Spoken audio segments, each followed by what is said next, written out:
maintenant, on va pouvoir passer à l'exercice numéro 3. L'exercice numéro 3, c'était plus sur, comment dire, sur le premier cours d'aspect, là, sur l'hydrodynamique et tout, les trucs comme ça, enfin, les rappels de mécanique, toutes les choses comme ça, quoi. Les trucs qu'on a vu au tout début de rappel. Alors, première question, on demandait, on avait un tableau, puis on demandait quelle était la tension superficielle. Du coup, quelle était la tension superficielle, sachant qu'on effectuait la méthode de l'arrachement.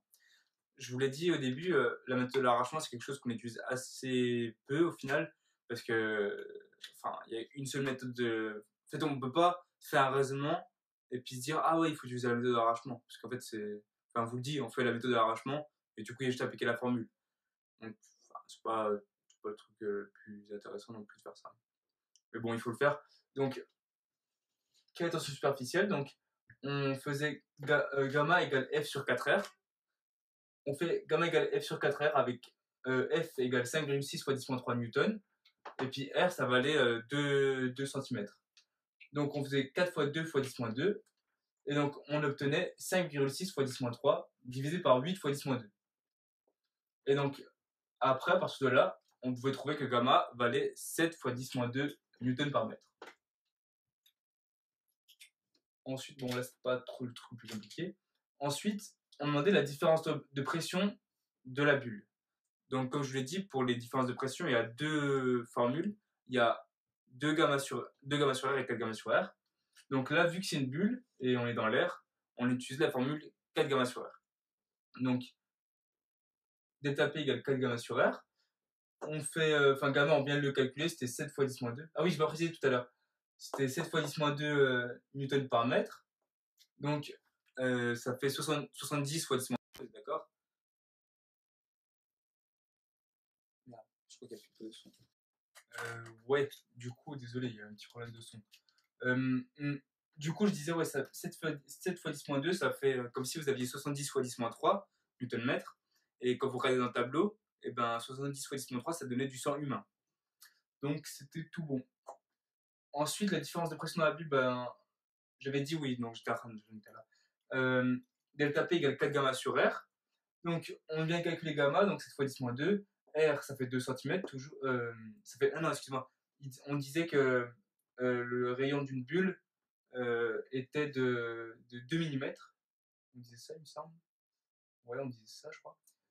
Et oui, on dit ça. Et puis, du coup, on fait 2 fois 10-3, on a bien en mètres. Et donc, ça nous donne 140 pascal. Ensuite, je vais juste vérifier si on disait bien 2 mm.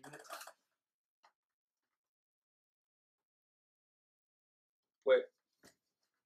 Ouais, c'était bien ça, du coup. Ensuite, on faisait un test de capillarité. Et donc, on voulait savoir de combien de millimètres le sang montait dans la paille.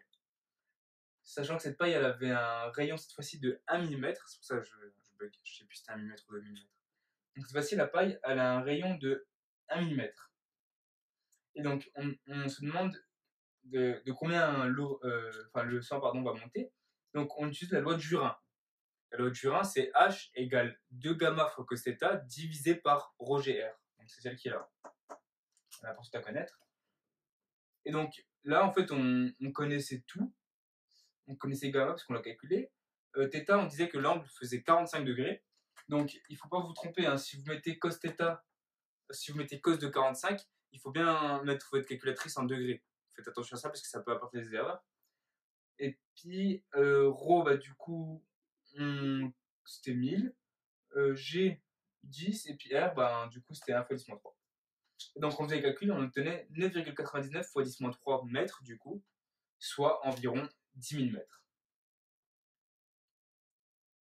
Voilà. Et ensuite, la dernière question, c'était une question sur le mouillage.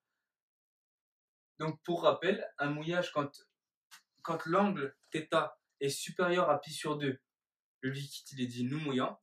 Et si l'angle est supérieur à pi sur 2, si vous faites dans le tube, ça veut dire que le liquide descend, si l'angle est supérieur à pi sur 2.